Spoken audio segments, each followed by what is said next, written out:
moom ñi si des si moom lañu royee ba yombalal ma lépp maa ngi fee rakk ju baax ku tudd ngay ñëng ba tey jii moo togg añ bi te tey lañ ko programmé parce que ñi doon jóge si ay communes yu sori dañ doon añ se moom moo togg añ bi muy rakk ju baax ju sës si man te rëkkuma te lépp nag saltige moo ma ko yombalal parce que moo ne ma ngay soo ko fekkee muy nelaw soo ko yónnee ba tóngoor sax dina dem kon saltige laa koy gërëme ngay aussi mënoon na ma ko bañ a nangul mais nangul na ma ko kon ma koy sant bu baax loolu dama leen siy gërëm bu baax dama naan lii ma am si Mbengeen man rek maa ko am si Sénégal damay xëy gàddu sama saak di liggéey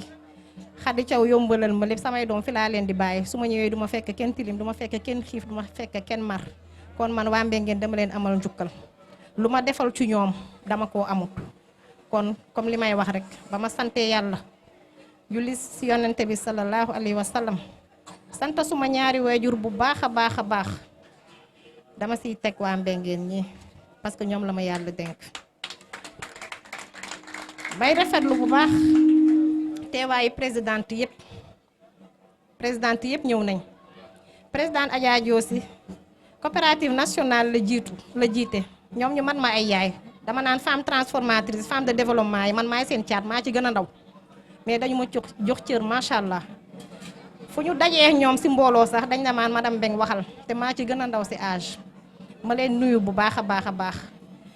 may nuyu suñu présidente bi jógee Cambérène Ndiaye mu ngi fi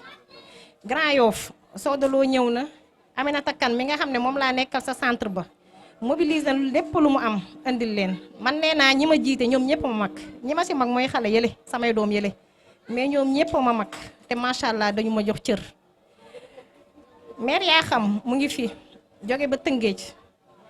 ñëw na teew waa Géeje waaye ñu ngi fi su ma limee du ma matal mais du ma juum ndax ñëpp gis naa leen taayaayi mbay mu ngi nii taayaayi mbay mag ma fu man ma jur mais lu ma ko sante daf koy def ñi ma bokkal ndey baay ñi xam nañ si dara day ñëw ba sama kër di ma liggéeyal ñëw ba si centre ba bàyyi ay yitteem ñëw di ma liggéeyal 2011 bi ñu commencé ba léegi mu ngeex man kon ma leen di gërëm bu baax a baax a baax di beral nuyoo bu baax sama tonton Mamadou Mané Gueye ñoom ñoo ma yar ci Mamadou Diop dama naan man Mamadou Diop maire moo tax ma bëgg développement mu jëlaat ma yóbbuwaat ma cabinet Khalifa Sall ci relation extérieure coopération décentralisée yàlla ubbil ma fa ay buntu ci côté projet ndax développement moo tax union bi taxaw nii kon kontaan naa bu baax kontaan naa ci mobilisation bi li ñu boole fii nag mooy depuis 2011 ñu ngi ci ay formation def nañ 12 modules de formation def nañ ko ci Yoff dem nañ ba Joal formé fa dem ba Sangalkam ñi ma àndal xam nañ ci dara luy formation rek UDEFI def na ko ba pare 12 modules de formation ku ko def jéem nga développement ba bi ñu mujjee def mooy avec SACO service d'assistance canadienne aux organismes professeur bi ñu ko doon defal mu ngi nii toog mu tudd Mamadou Ali Sow muy un consultant international bu ñu ko doon fay ñun amuñu moyen yu ñu ko fayee moom mu ñëw ne dafay jaamu yàlla si ñun formel ñu 100 femmes en technique règle hygiène et qualité ak règle de transformation des fruits et légumes ñun ñii bi ñu jàngee formation boobu foog na dañ ne ñun masuñu jàng dara rectifié nañ si vraiment góorgóorlu si kon monsieur Sow ñu ngi lay gërëm bu baax a baax si turu SACO service d'assistance canadienne aux organismes muy projet boo xam ne dafay accompagner UDEFI pendant 5 ans kon loolu ñëpp xañ nañ si te macha allah dinañ ko yaatal bu ñëpp xaj si wax dëgg yàlla kontaan naa bu baax a baax si mobilisation bi di gërëm bu baax aussi sama présidente Mami Dieng moom aussi muy sama sœur di sama mag di ma conseiller di ma jàppale wax dëgg yàlla ñoom ñëpp ay mag lañ mat nañ ma yaay mais dañ naan man maay seen doom kon loolu aussi dama leen si sargal bu baax a baax mère Mareetu Mbeng Ngor ñëw na ñoom ngi sali Ngor ñëw nañ waa Wakaam ñëw nañ bu ma limee nee naa du ma matal mais du ma juum ñëpp gis naa leen macha allah léegi ñu am benn partenaire bu tudd InTouch mu war ñu jox ay kiosque ñun ñu war a nekk phase pilote union pour le développement des femmes de Yoff maman Sodolo kontaan naa bu baax ci teewaay bi maman Fassey Diallo antenne Yoff kooku nee naa la du def ci développement lu ma fi deful ci Yoff fii keroog maa ngi ko koy tooñe ma ne ko li nga def man du ma ko def mais xam naa ne tamit li ma def pour nit ki def ko ci Yoff mii du yomb kon maman Fassey maa ngi lay nuyu bu baax a baax a baax InTouch ñëw jàpp pour tegal ñu ay kiosque parce que toujours dañuy produire suñuy produit te buñ koy jaay rek dañuy xaar ay foire foire am ñu jaay ko des fois nga defar ba pare imposer ko say mbokk pour ñu jënd ko. InTouch ñëw ne dañu koy yombalal tegal ñu ay kiosque bu ñu tegalee première phase bi 50 kiosques jox ko Union pour le développement des femmes de Yoff union bi tas ko 50 kiosques yi ñu jox ko transformatrices yi parrainé ay xale yu am 18 ba 35 ans suñ leen parrainé ñu jox leen kiosques yi xale yi di si liggéey di def service financier mais femme transformatrice di indi seeni produits locaux di ko fa teg xale yi di ko jaay kon loolu déjà réglé na 3 problèmes muy autonomisation des femmes employabilité des jeunes ak valorisation et promotion de nos ressources locales kon muy problème yoo xam ne ay problème phare la yoo xam ne état du Sénégal mu ngi ciy def lu ne mais InTouch ñëw na yombal ko femme transformatrice yi ñu moo tax ñun ñëpp ñu koy jël en main pour dugg ci projet boobu nag buñ siy dugg 50 000 francs la ñuy laaj pour parrainer xale femme transformatrice am na ñu joxe am na ñoo xam ne mënuñu ko mais ñu ngi ut ay partenaires yoo xam ne dinañ ñu jàppale pour parrainer xale yooyu au moins xale bu ne ñu mën ko parrainer par 50 000 mu am kiosque bi commencé liggéey kon loolu yombal nañ ko te projet la boo xam ne pour 10 000 jàmbaar la 10 000 jàmbaar tuutiwul kon Sénégal gi yëpp xaj nañ si mais UDEF yi mooy nekk phase pilote bi bu doxee rek ñu tas ko si Sénégal gi yëpp jigéen ñëpp am si accès moo tax femme transformatrice yëpp ñëw présidente coopérative yëpp ñëw présidente GIE yëpp ñëw pour mën a taataan wax ji buñ demee tas ko seeni gox ñu xam ne projet bi day law kiosque yaa ngi ne le indi nañ fi benn kiosque yu mag la am na ay comptoir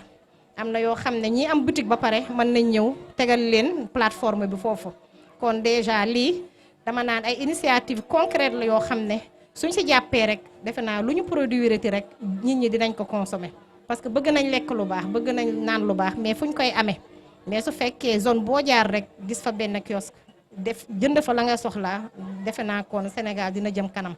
wax jaa ngi gudd mais loolu moo nekkoon solo daje bi mais incha allah dinañ si def lu ñu man comme ni ma wax ñi am dugal ñi amul ñu xool ay partenaires yoo xam ne dinañ leen mën a parrainer ba mbir mi law macha allah may gërëmaan ñëpp xale yi ma nekkal si centre bi ñu bari lool macha allah di ay xale yu ndaw mais ñu nangul ma déggal ma ñoom ñëpp maa ngi leen di nuyu mooy xale yi ngeen gis fa la ñu toog des fois dañu leen di liggéeyloo ba 20 heures mais duñu wax ay xale yoo xam ne ay futur entrepreneur la ñuy doon te incha allah yàlla dina leen ko def kon maa ngi gërëmaan ñëpp di santaan ñëpp di baalu ñëpp ak xam naa damay jox madame Wan mu wax projet bi xam fi ñu jëm pour ku nekk tamit boo demee nga mën a wàcc presque am nañ plus de 60 demandes te 50 mooy phase pilote bi mais dama ne ko suñu amee 100 sax ngeen defal ñu phase pilote bi 100 suñu paree man ko tasaat Sénégal gi yëpp am si accès macha allah maa ngi nuyu ñëpp di kontaan si ñëpp. asalaamaaleykum man madame Mbengue laa tudd Fama Gaye maay présidente union pour le développement des femmes de Yoff muy association bu ñu créé woon 2011 di yëngatu ci mbirum luy sukkali jigéen ak ndaw ñi def nañu ay formation ba pare mais problème bi jigéen ñi amoon mooy bu ñu defee formation ba pare suivi bi day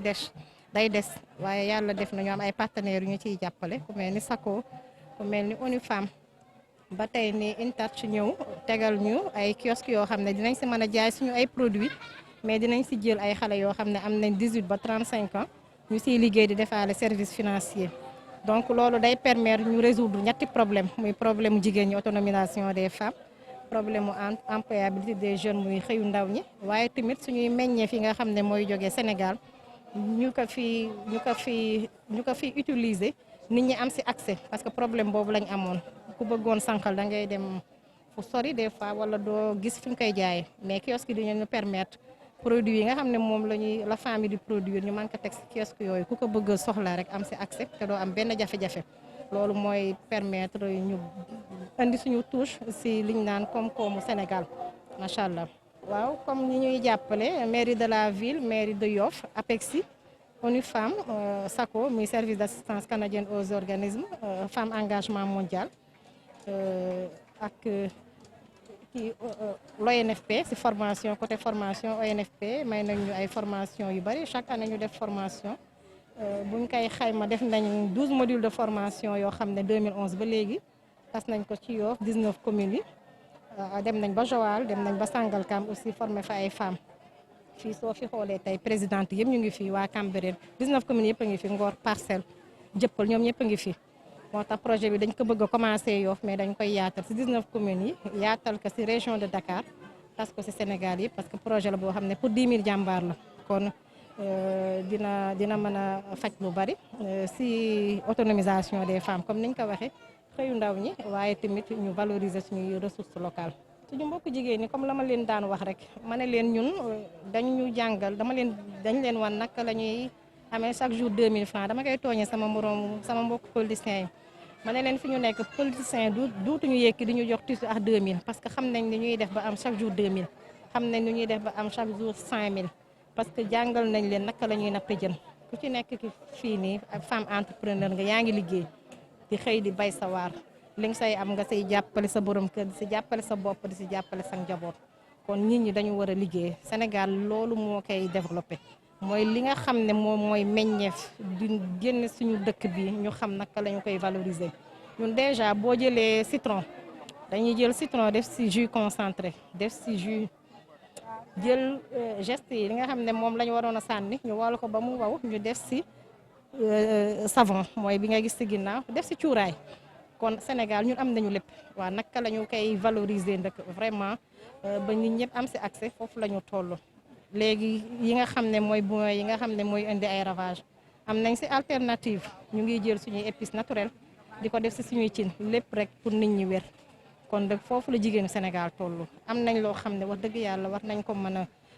valoriser ba nga xam ne wax dëgg yàlla ku xëy li ngay lekk fii lay jóge doo ko jéggaani feneen li ngay naan fii lay jóge li ngay solo lépp fii lay jóge te mën naa nekk il faut ñu gëm suñu bopp te UDEFI foofu la toll fi mu nekk macha allah. Je suis la présidente de l'Union pour le développement des femmes de Yoff, une association qui s'active dans la transformation des produits locaux et qui a été créée en 2011. Notre objectif est de créer des alternatives pour les femmes afin d'apporter des solutions pour leur autonomie financière. On a signé aujourd'hui une convention avec InTouch SA, pour mettre à la disposition des femmes transformatrices, des kiosques qui vont les aider à vendre leurs produits, les produits locaux, mais aussi va aider les jeunes à avoir une activité génératrice de revenus. Parce que les kiosques vont permettre non seulement de vendre les produits, mais les jeunes aussi vont avoir des revenus financiers par la vente de nos produits, mais aussi les services financiers qui vont leur mettre à la disposition de ces jeunes-là. Donc, c'est une opportunité qui va aider à l'autonomisation des femmes, à l'employabilité des jeunes et à la promotion et à la valorisation de nos ressources locales. Et nous avons InTouch, nous avons SACO, Service d'assistance canadienne aux organismes, nous avons l'ONFP pour la formation, nous avons la mairie de la ville, la mairie de Yoff, nous avons APEXI, nous avons ONU Femmes, Femmes Engagement Mondial, nous avons beaucoup de partenaires qui vont venir nous accompagner dans ce projet de développement. Pour la première phase, nous avons 50 kiosques qui vont être mis à la disposition de 50 femmes, 50 jeunes. Mais c'est un projet pour 10 000 djambars à travers tout le Sénégal. Donc on va essayer dans les 19 communes. Ensuite, on va élargir à travers tout le Sénégal, Inch'Allah. Suñu ñëw tey bi li ko waral mooy suñu partenariat bi ñu am ak UDEFI Yoff muy union des femmes pour le développement de Yoff. Donc li tax ñu def partenariat boobu dafa doon loo xamante ne lii lu am solo la ci ñun. Parce que dinañ leen tegal ay kiosque ci fu ñu bëgg ñu tegal leen fa kiosque ci biir kiosque yi ñu def fa ay jeunes yoo xam ne am nañu diggante 18 ak 35 ans ñu taamu si nag jigéen waaye nag jigéen ak góor yëpp dañ koy jël ndaxte 10 000 jàmbaar la projet bi tudd 10 000 jàmbaar boo ko déggee mooy Sénégal yëpp ci la bokk ñu jël ay 10 000 jeunes fexe nu ñu mënee liggéey ci service financier mais mu bañ a doon rek ñu ngi liggéey yem ci waaye dañ leen bëgg a gunge ci maanaam naka la ñuy mën a suqalee seen liggéey dem ba mu gën a taxaw ba mu gën a sori ku nekk si ñoom gis ci seen bopp. ah alors li nga xamante ne lii ñun yaakaar nañ ko ci UDEFI tey mooy étape bi ci topp mooy ñu tegal leen ay kiosque ñu commencé def liggéey bi maanaam service financier ak jaay produit UDEFI yi donc yaakaar naa ni bu ñu jàppoowee dinañ mën a gën a sore continuité bi mooy lan mooy que dinañ gën a génn Yoff dinañ def Yoff mu taxaw bu ñu paree ci Yoff jéem a seet nu ñu demee ci yeneen gox yi daal di jéem a def lu ni mel li ñu taxawal ak UDEFI taxawal ko ak ñeneen ci accompagnement wu UDEFI ndax UDEFI xam nañ ni que ñu bëri ñu ngi ci jàpp donc ñi nga xamante ne ñi jàpp nañ ci yëpp xëj nañ ci projet bi bu doon suñu sago ñëpp jàpp ci ñu daal di fexe daal noo xamante ne lii jeunes yi dinañ mën am liggéey daal te dinañ ci mën a gis seen bopp. Oui, bonjour. Alors, je suis Madame Won Safiatou. Je suis là pour représenter InTouch SA, qui est une entreprise sénégalaise qui aujourd'hui travaille dans les services financiers. Donc, nous avons un projet avec la fondation Mastercard et ce projet s'intitule 10 000 Djambar. Et 10 000 Djambar, c'est un projet qui permet à 10 000 jeunes Sénégalais âgés de 18 à 35 ans d'entrer dans les services financiers, de faire les services financiers à travers un guichet unique qui a été conçu par InTouch. Alors, on met l'accent pour les femmes parce qu'aujourd'hui, je pense que c'est une tendance mondiale. Hein. Bon, vous voyez que les femmes sont quand même dynamiques et quand on leur donne un petit quelque chose, ils transforment ça en de l'or. Donc, les femmes sont des partenaires stratégiques, mais les 10 000 Djambar concernent aussi bien les femmes que les hommes, il faut le préciser. L'essentiel étant d'être âgé de 18 à 35 ans. J'avoue que nous privilégions la candidature féminine parce que tout simplement les femmes sont celles qui aujourd'hui tiennent les maisons et c'est la raison pour laquelle UDEFI est un partenaire assez stratégique pour InTouch. Ce partenariat-là, quelle est la suite? Ce qu'on a déjà, il faut déjà dire pourquoi ce partenariat-là. Ce partenariat-là va permettre de mettre un peu partout des kiosques qui permettront à des jeunes de faire des services financiers et de vendre des produits qui sont issus de la transformation de l'association UDEFI. Donc c'est déjà ça d'abord qu'il faudrait dire. La prochaine étape, c'est bien entendu d'enrôler les jeunes pour leur permettre d'avoir une activité génératrice de revenus. Et comme je dis toujours avec UDEFI, on peut aller très loin. C'est peut-être un premier partenariat qui va déboucher à d'autres parce que UDEFI également a pas mal de partenaires. Ce qu'on voudrait, c'est de créer un écosystème à travers UDEFI et tous les partenaires pour vraiment permettre aux jeunes sénégalais non seulement d'accéder à des emplois, mais surtout d'avoir des emplois qui sont pérennes et qui vont leur servir à eux et à leur famille.